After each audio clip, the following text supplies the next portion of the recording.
We seem addicted to knowledge these days. There seems to be this very, very deep need within us to know why. Why usually answers the question of a story, to explain how things sensibly work. And it's usually when we ask why, or we need to know, need to accumulate information to explain phenomena in life, we're really asking to satisfy the conscious mind.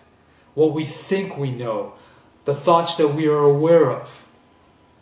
And there are severe limitations to simply working on that level alone. And what I want to draw to your attention is that often that's what's happening, is we constantly accumulating, devouring information, explanations of how things work, explanations of what things are. And it seems to escape us that thoughts are not real. They're not. Yes, I don't mean to negate or deny that when you're having a thought, that thought does exist. I'm not implying that. But a thought is a representation of reality. It's pointing to something going on. But it's not what's going on. You see, it's a representation. It's not the real thing. And with what I find is that we have so many thoughts, and we seem to be looking for so much explanation. We're devouring book after book on subjects like fear, love, why we exist, what we exist for. And all these things are helpful. I read books myself, and they have their place. And yet what I see is happening is it seems to superimpose, let me find the right word exact, it seems to cover up or distract us from the deeper work of actually sitting in what's really going on. I want to share a quotation that I came across, a verse from the Bhagavad Gita, which a lot of people have associated with Hinduism, but for me it's purely a spiritual and esoteric text that can be very insightful if you look at it, putting your conditioned ideas, borrowed ideas aside and just look at it. And there's a verse, it's chapter 2, verse 29. And it says, let me get the exact thing. One sees him in a vision of wonder, and another hears of his wonder. There's one who hears of his wonder, but he knows and hears him not. So what I'll emphasize by that is there's one who hears of his wonder, but he hears and knows him not. So it seems like a paradox. On one level we're hearing, and yet we're not really hearing at all. On one level we're knowing. We have all these explanations, and yet we don't know at all what's really happening. The Buddha said something similarly. Again, speaking in terms of paradoxes, where a lot of the deep truths lie. He said, to know and not to do is not yet to know. I'm going to repeat that. To know and not to do is not yet to know.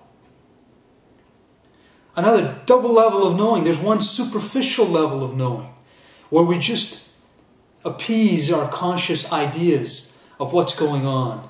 Explanation after explanation. Sensible order of ideas. Fabricated for the most part. And then there's a deep knowing. Based on experience. Direct experience. Without the filters. Without the constructs. Without the perceptions of right or wrong, good or bad, this or that. Without all those layers. Which is the practice of awareness. Is peeling the layers. And sitting in what is. Just, that's it. And even the moment you ask yourself, am I in awareness or not? You're trying to define reality. Again, you've pulled yourself out from the experience and gone a more superficial level of explanation and definition. Just sitting in what is. I like to describe this phenomenon, the knowing beyond knowing, as I use often the example of the iceberg. Some of you have heard this before. But what we see, the tip of the iceberg, is just what's on the surface, right? If you look at this little diagram, that's what we see. When the Titanic hit the iceberg, what they saw in the final, minutes when it was too late was that tip. But what lies beyond beneath the surface, that's the greater substance. That's the greater body of what's going on inside of us, not just the mind. You know, we have very simplified distinctions just to satisfy the intellect of mind, body, spirit, as if they are disconnected. Just, again, for categorization's sake. And yet when we really see it, it's far more complex. But the key is to really experience it, not to define its complexities. You know, leave that for those who need to do that. But in the act of awareness, that's really not necessary. So, the greater body of who we are, that's the key. And a lot of it means letting go. You know, allowing yourself to really recognize, become aware that all these explanations are not reality. All these thoughts are not reality. They're representations. They have their place. And yet, the experience of things. I've heard people explain fear and love to me, give me very eloquent descriptions. And yet I would venture to guess that they don't even know what fear or love is. They don't even know a lot of the things that they talk about and explain in eloquent terms. Why?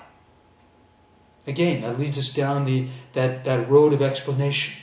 But when we sit in what's really happening, we can see that we're racing so fast in our mind, looking for representations of reality that we have not yet the time to sit, or the space to have that direct experience of reality. To just sit in that love without definition, without categorization, and to just be. Have we ever had an opportunity to experience our fear without trying to deny it or get out of it or judge it?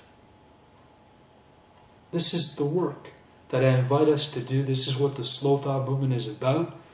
I hope you'll do the work, because it is deep inner work. And I want to wish you all the best. Thank you.